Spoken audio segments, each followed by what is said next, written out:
पुराने और रहस्यमय जंगल के भीतर ऐसे राज छुपे थे जो दुनिया को बदल सकते थे।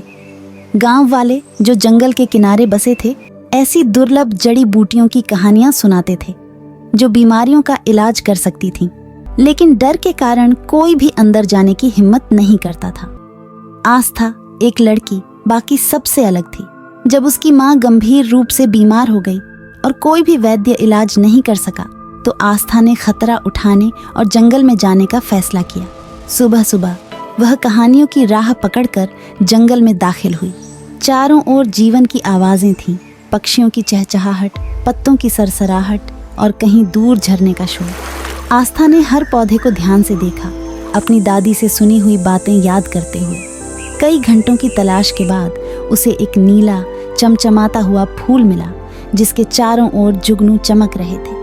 वह फूल इतना सुंदर था मानो किसी और दुनिया से आया हो और उसकी खुशबू में एक खास जादू महसूस हो रहा था। आस्था ने फूल को बड़े प्यार से तोड़ा और गांव लौटकर अपनी दादी के बताए तरीके से उसे चाय में बदला।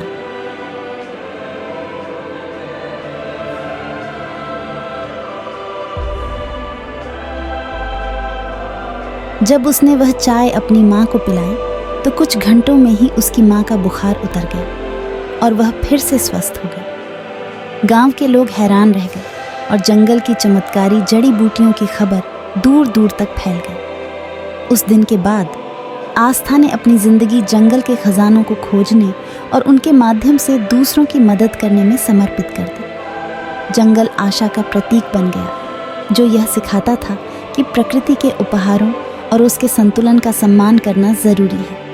आस्था के साहस और प्रेम ने न केवल उसकी माँ की जान बचाई बल्कि पूरे गांव को एक नई उम्मीद दी। जो लोग कभी जंगल से डरते थे अब उसे प्रकृति का वरदान मानने लगे।